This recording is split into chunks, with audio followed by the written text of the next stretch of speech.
Hello everyone. आज हम लोग बात करेंगे रजिस्ट्रेशन प्रोसेस की। एनएबीएच स्टैंडर्ड के फुल एक्रेडिटेशन में जाएं, चाहे आप एंट्री लेवल पे जाएं, इवन अगर आप ईसीएचएस और सीजीएचएस इंस्पेक्शन में भी जाएंगे तो वहाँ पे एक मैंडेटरी डॉक्यूमेंट होता है रजिस्ट्रेशन प्रोसेस। तो हम लोग आज उसकी बात करेंगे। रजिस्ट्रेशन होता क्या है? रजिस्ट्रेशन होता है किसी पेशेंट को अपने डेटाबेस में लेना। अब ये दोनों तरह का हो सकता है। ये आप अपने HIS यानी हॉस्पिटल इंफॉर्मेशन सिस्टम से भी कर सकते हैं, अपने सॉफ्टवेयर से, या फिर अगर आपका हॉस्पिटल कंप्यूटर नहीं यूज करता है तो आप मैनुअली एक रजिस्टर बना के भी उसे कर सकते हैं। अगर आपको मैनुअली करना है तो भी उसे एक यूनिक रजिस्ट्रेशन नंबर देना होगा। वो यूनिक रजिस्ट्रेशन नंबर क्या होगा उस पर अभी हम लोग बात करेंगे। पहले हम लोग आते हैं NABH के स्टैंडर्ड की रिक्वायरमेंट क्या है। चाहे NABH SHCO स्टैंडर्ड हो, चाहे NABH स्टैंडर्ड फॉर हॉस्पिटल्स हो, वहां पे AAC 2 बात करता है रजिस्ट्रेशन की। टोटल AAC 2 में 5 ऑब्जेक्टिव एलिमेंट हैं इस स्टैंडर्ड में, जिसमें से एक कोर है, 3 कमिटमेंट है और एक अचीवमेंट है। अगर आप ऑलरेडी NABH स्टैंडर्ड्स की इन टर्मिनोलॉजीज को जानते हैं तो आप ये समझ जाएंगे कि आपको अचीवमेंट पहले ऑडिट में अचीव नहीं करना होता। यानी कि अगर आपने पहली बार अप्लाई किया है और उसके बाद आप अपने ऑडिट के लिए जा रहे हैं, तो अगर आपने कोर और 3 कमिटमेंट कंप्लीट कर लिए हैं तो आपका असेसमेंट हो जाएगा, क्योंकि पहले ऑडिट में अचीवमेंट स्कोर नहीं होता। ये आएगा आपके सर्विलेंस ऑडिट पे, जब आपको अचीवमेंट भी दिखाना पड़ेगा। आइए अब आगे बढ़ते हैं। की पॉइंट्स क्या हैं? पहली चीज, एक रिटन पॉलिसी डॉक्यूमेंट होता है। आपको गूगल पे बहुत सारे पॉलिसी डॉक्यूमेंट मिल जाएंगे, जहां पे सबसे पहले आपको लिखना होता है कि पर्पस क्या है। अब यहाँ पे हम कह सकते हैं purpose is to put patient into database and create a unique identification number for each patient. जैसा कि NABH कहता है, unique identification number means one time affair, यानी कि वो मरीज अस्पताल में चाहे 2 बार आए, 3 बार आए, 4 बार आए, 5 बार आए, उसका UHID चेंज नहीं होता। यानी कि एक UHID के पेशेंट का अगर वो OPD में बार बार आएगा तो उसका बिल नंबर और OPD नंबर तो चेंज होगा, लेकिन UHID नंबर चेंज नहीं होगा। It is something like your pan card या आधार नंबर। तो पैन कार्ड में अगर आप इनकम टैक्स रिटर्न भरते हैं तो आप देखेंगे कि आपका पैन कार्ड जो है ना, वो एक ही रहता है, लेकिन हर साल जब आप रिटर्न भरते हैं तो उसका एक्नॉलेजमेंट नंबर चेंज हो जाता है।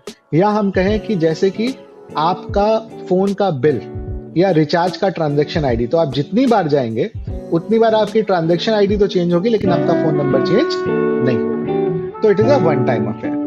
अब क्या क्या होना चाहिए? तो जब मरीज रजिस्ट्रेशन के लिए जाए तो पॉइंट नंबर 2 यहां देखिए कि मरीज को रजिस्ट्रेशन की प्रोसेस पता होनी चाहिए, मरीज को और उसके रिश्तेदार को। तो अगर रजिस्ट्रेशन काउंटर पे वो मरीज जाए तो वहां पे कोई साइनेज होना चाहिए। और ध्यान रखें, जब भी NABH में साइनेज की बात की जाएगी तो वो मिनिमम बाइलिंगुअल होना चाहिए, यानी कि एक इंग्लिश में और एक लोकल भाषा में। जैसे कि मैं अभी हिंदी में बात कर रहा हूँ, मैं हिंदी भाषी क्षेत्र में हूँ, तो फिर वहां पे साइनेज इंग्लिश और हिंदी में होनी चाहिए। अगर यही बात कहीं आंध्र प्रदेश या तेलंगाना में हो रही हो तो मिनिमम इंग्लिश और तेलुगु में होना चाहिए। अब आते हैं हम अगले पॉइंट पे। हम लोगों ने 2 पॉइंट डिस्कस कर लिए। एक तो आपको एक रिटन पॉलिसी डॉक्यूमेंट या प्रोसेस डॉक्यूमेंट बनाना है कि रजिस्ट्रेशन होगा कैसे। दूसरा कि कोई साइनेज होनी चाहिए जिस पे लिखा हो कि रजिस्ट्रेशन कैसे किया जाना है, मरीज को अच्छे से उसकी भाषा में समझाया जा सके। अगर आपको कोई इंस्ट्रक्शन देने हैं, फॉर्म देने हैं, तो वो उस इंस्ट्रक्शन में लिखा हो कि आपको फॉर्म मिलेगा, आप उसमें कैपिटल लेटर में सारी डिटेल भरें। फिर आता है जब वो आप पूरी इंफॉर्मेशन मरीज से लेते हैं तो unique identification, UHID unique hospital identification number generate होना चाहिए प्रोसेस के बाद। उसके बाद बिलिंग होनी चाहिए। चाहे पेशेंट आपका OPD के लिए आए, IPD के लिए आए, डे केयर के लिए आए, लेकिन और या इमरजेंसी के लिए आए, तो भी UHID जनरेट करना मैंडेटरी। अब UHID मैनुअल हम कैसे जनरेट कर सकते हैं? आप एक सिंपली एक रजिस्टर में सारी इंफॉर्मेशन रिकॉर्ड कर सकते हैं और अंत में या सीरियल नंबर को ही आप उसकी UHID दे सकते हैं। जैसे कि मैं आज कहूं कि आज है दिसंबर 2024 और आज का ये मेरा मरीज है 24वां। तो आज की डेट को अगर मैं बोलूं, आज मान लिया कि आज 8 दिसंबर है, तो 08 महीना है 12, ईयर है 2024। तो मैं रजिस्ट्रेशन नंबर अपना दे सकता हूँ 08122024 पहले मरीज को, दूसरे मरीज को 2, तीसरे मरीज को 3, या फिर आप एक अपने रजिस्टर में सीधे सीरियल नंबर खींच सकते हैं लाइन से, बल्कि वो ज्यादा अच्छा रहता है कि आप लाइन से खींच लें कि 1 जनवरी को जो पहला मरीज आपके ओपीडी में आया उसका यूनिक आइडेंटिफिकेशन नंबर हो गया 1। तो आप देख सकते हैं 1-2025, और फिर वो पूरे 365 दिन तक उनको करें और अगले साल फिर 1 से 226 के साथ शुरू करें।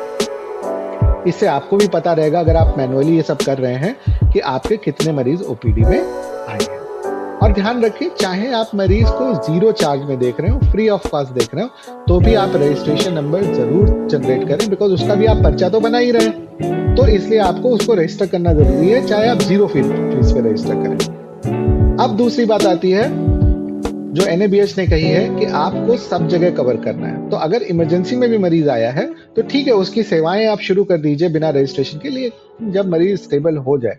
या मान लीजिए वो सॉफ्टवेयर पे है और आपकी प्रोसेस आगे बढ़ ही नहीं सकती, तो आप उसके रिश्तेदार कह सकते हैं कि सर हम इनका इलाज कर रहे हैं, लेकिन आप जाके इनका रजिस्ट्रेशन करा लीजिए, बिकॉज तभी हमारी प्रोसेसेस आगे बढ़ेंगी।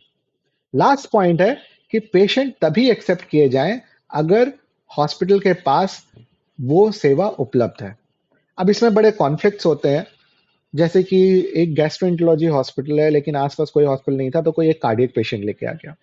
तो देखिए, आपके अस्पताल में है तो MBBS डॉक्टर ही, एक ड्यूटी डॉक्टर, वो CPR तो परफॉर्म कर ही सकता है।